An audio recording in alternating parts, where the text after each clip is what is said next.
अडीच वर्षांची कारकीर्द म्हणजे सर्वसामान्य माणसांच्या जीवनामध्ये आनंद देणारं विकासाचं पर्व आहे. अडीच वर्ष दिवसरात्र काम करून सर्वसामान्य माणसांच्या आयुष्यात सोन्याचे दिवस आणले. या कामाची पोचपावती म्हणून राज्यभरातून लोक शिवसेनेत येत आहेत. आता कितीही संकट आली तरी शिवसेनेला कोणी रोखू शकत नसल्याचं प्रतिपादन शिवसेनेचे मुख्य नेते आणि राज्याचे उपमुख्यमंत्री एकनाथ शिंदे यांनी केले. एकनाथ पर्व या सांस्कृतिक कार्यक्रमात ते बोलत होते.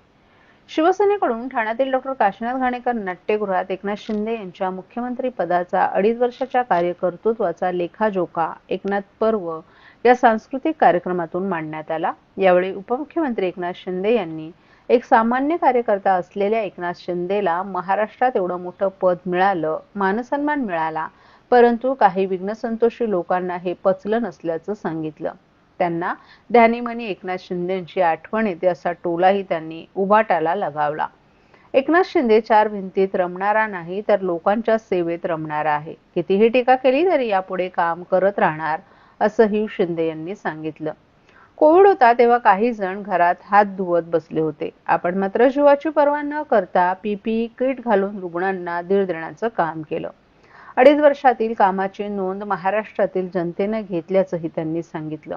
ठाण्यात आपण वाढलो, हिंदू हृदय सम्राट बाळासाहेब ठाकरे आणि धर्मवीर आनंद दिघे यांच्या सान्निध्यात कार्यकर्ता म्हणून घडलो.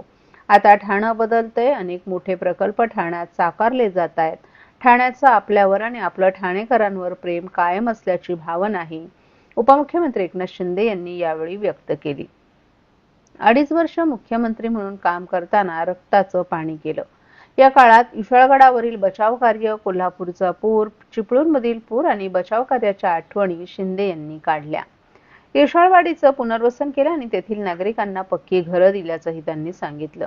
व्यासपीठावरील गर्दी आणि समोर बसलेले कार्यकर्ते हीच खरी आपली दौलत असल्याची भावना त्यांनी यावेळी व्यक्त केली.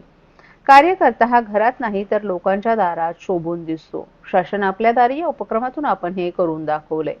राज्यातील 5 कोटी लोकांना फायदा झाला. दाखले, ड्रोन, ट्रॅक्टर, पॉवर ट्रिलर, घराची चावी आपण लोकांना त्यांच्या दारी जाऊन सुपूर्द केल्याचंही शिंदे यांनी सांगितलं.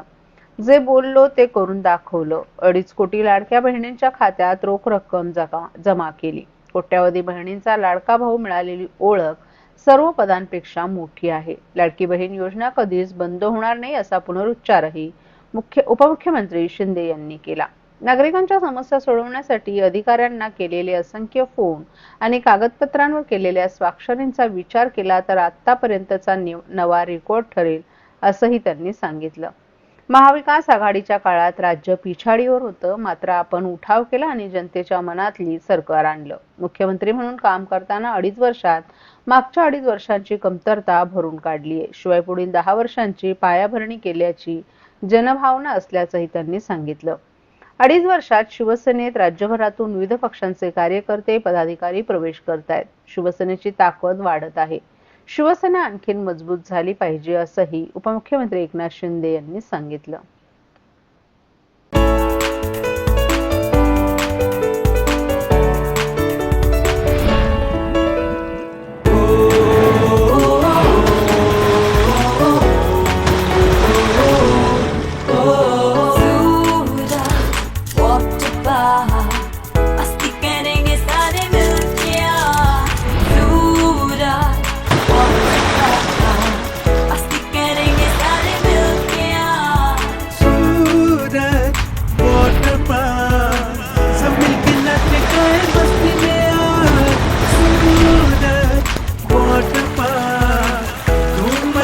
सब मिलके आज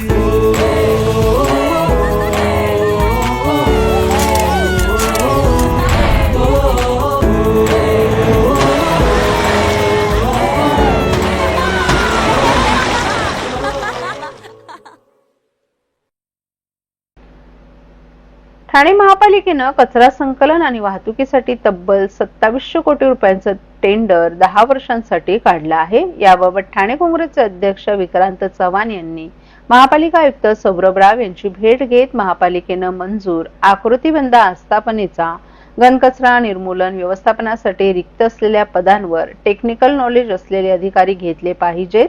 तसंच भविष्यात ठाणे शहराची लोकसंख्या मोठ्या प्रमाणावर वाढणार असल्यानं घनकचऱ्यामध्ये देखील वाढत्या लोकसंख्येच्या अनुषंगानं वाढ होणार आहे. त्यामुळे 2700 कोटींची ही रक्कम कोणत्या आधारे काढली, तसंच या निविदेवर सल्लागार म्हणून नेमणूक केलेल्या व्यक्तीचं सुमित फॅसिलिटीज आणि जेव्ही एन्व्हायरो ओ या दोन्ही कंपन्यांशी आर्थिक हितसंबंध आहेत.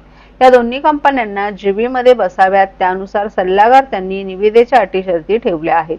कचरा निर्मूलनासह कचऱ्यावर प्रक्रिया करून त्यापासून खत निर्मिती करणाऱ्या Thane clean environment private limited कंपनीचे 25 कोटींची थकबाकी ठाणे महानगरपालिका अद्याप देऊ शकली नाही. यासह अनेक त्रुटी महापालिका आयुक्त सौरभ राव यांना निदर्शनास आणून दिल्या. म्हणूनच महापालिका डबघाईला आली असताना पैसे नसल्यामुळे 2700 कोटी रुपयांची तरतूद करणं शक्य होणार नाही. याकरिता हे काम रद्द करून वार्षिक तत्वावर निविदा काढावी, अन्यथा काँग्रेस पक्षाच्या माध्यमातून महापालिकेसमोर उग्र आंदोलन करण्यात येईल, असंही ठाणे काँग्रेसचे प्रवक्ते राहुल पिंगळे यांनी सांगितलं.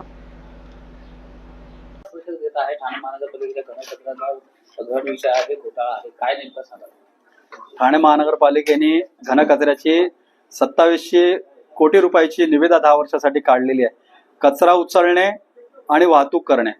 परंतु ठाणे महानगरपालिकेकडे पैसे नाहीत. ठाणे महानगरपालिका डबघाईला आलेली आहे. अशा वेळी त्यांना याची तरतूद करणं शक्य होणार नाही. यासह अनेक बाबी जसं की मंजूर आकृती बंद आहे, त्याच्यामध्ये घनकचरा विभागाची काही पदं रिक्त आहेत. MMC ऍक्ट आहे, त्या MMC ऍक्ट प्रमाणे ही कामं होत नाहीयेत. तुम्ही बघितलं असेल की ठाणे महानगरपालिकेत एक ठेकेदार आहे, त्याला म्हणजे कचऱ्यापासून खत निर्मिती प्रकल्प त्यांचे 25 कोटी रुपये महानगरपालिका देऊ शकलेली नाहीये. त्यामुळे ठाणे शहर मोठ्या प्रमाणामध्ये वाढत आहे. पुढच्या याच्यामध्ये लोकसंख्या ज्या प्रमाणामध्ये वाढेल त्याप्रमाणे घनकचरा वाढेल, त्याच्यानुसार तो मेट्रिक टन कचरा वाढेल आणि त्याच्यामध्ये तरतूद ती या करायला लागतील. त्यामुळे आम्ही आयुक्तांना सांगितलेलं आहे की ज्या MMC ऍक्ट प्रमाणे एखाद्या प्रकल्पासाठी जी 10 वर्षाची निविदा असू शकते, पण दैनंदिन जी कामं आहेत त्याच्यासाठी या वार्षिक निविदा काढल्या गेल्या पाहिजेत. म्हणून आम्ही त्यांच्या ही बाब सन्मान्य अध्यक्ष विक्रांतजी चव्हाण यांनी आयुक्तांना पत्र दिलेलं आहे आणि या पत्राद्वारे आम्ही त्यांना सांगितलेलं आहे की याच्या वार्षिक निविदा या ठिकाणी काढल्या गेल्या पाहिजेत. कारण अद्यापपर्यंत कुठल्याही महानगरपालिकेने 5 वर्ष 10 वर्ष अशा दराच्या किंवा अशा मोठ्या कालावधीच्या निविदा काढलेल्या नाहीयेत. आनंद आश्रम तुमच्या बापाची मालमत्ता आहे काय? तुम्ही पक्ष चोरला, चिन्ह चोरलं, आमदार खासदार चोरले, हिंदू हृदय सम्राट बाळासाहेबांना, दिवंगत आनंद दिघे यांना चोरलं. तुम्ही प्रत्येक गोष्ट चोरत राहाल आणि आम्ही पाहत बसू, हे आता विसरून जा, असा इशारा ठाकरे गटाचे नेते आमदार भास्कर जाधव यांनी शिंदे गटाला लगावलाय. मेळाव्यापूर्वी एक रॅली काढण्यात आली होती. ही रॅली टेंभीनगा भागात आली असता आनंद आश्रमासमोर उभे असलेले शिंदे गटाचे कार्यकर्ते आक्रमक झाले. त्यामुळे दोन्ही गटाकडून एकमेकांविरोधात घोषणाबाजी झाली. संजय राऊत यांनी टेंभीनाका येथे शिवसेनेचे दिवंगत नेते आनंद दिघे यांच्या पुतळ्यास पुष्पहार अर्पण केला. त्यानंतर ठाकरे गटाचे सर्व नेते निघून दिघे यांच्या शक्तीस्थळ आणि स्मारकावर गेले.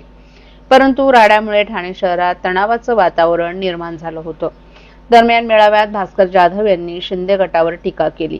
आनंद आश्रम तुमच्या बापाची मालमत्ता आहे का? तुम्ही पक्ष चोरला, चिन्ह चोरलं, आमदार खासदार चोरले, हिंदू हृदय सम्राट बाळासाहेबांना, दिवंगत आनंद दिघे यांनाही चोरलं. तुम्ही प्रत्येक गोष्ट चोरत राहाल आणि आम्ही पाहत बसू, हे विसरून जा, असंही त्यांनी सांगितलं.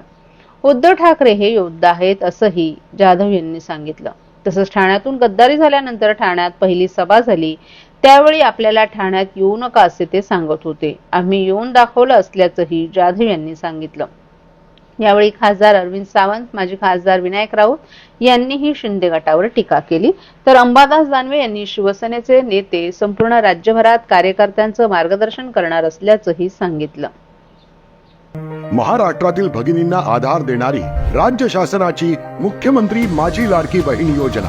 या योजनेअंतर्गत अल्प उत्पन्न गटातील 21 ते 65 वयोगटाच्या भगिनींना मिळणार दरमहा 1500 रुपयाची मदत. अर्ज करण्यासाठी 31 ऑगस्ट 2024 पर्यंत मुदतवाढ. कुटुंबाचं वार्षिक उत्पन्न 2.5 लाख रुपयांपेक्षा कमी असलेल्या महिला पात्र. कुटुंबाकडे पिवळं किंवा केशरी रेशन कार्ड असल्यास उत्पन्नाचा दाखला आवश्यक नाही. पांढरं रेशन कार्ड असेल किंवा रेशन कार्ड नसेल तर कुटुंबाचं वार्षिक उत्पन्न 2.5 लाखांपेक्षा कमी असल्याचा दाखला आवश्यक. योजनेसाठीचा ऑनलाईन अर्ज नारी शक्ती दूत ऍप वरून किंवा पोर्टलवर भरता येईल. ज्या भगिनींना ऑनलाईन अर्ज भरता येत नसेल त्यांच्यासाठी अंगणवाडी, ग्रामपंचायत, वॉर्ड ऑफिस, सेतू सुविधा केंद्रामध्ये किंवा आशाताई बचत गटाच्या CRP यांची मदत उपलब्ध. आता आपल्याला अभिमानानं म्हणता येईल, सुखी आणि सुरक्षित आहे माझी लाडकी बहीण.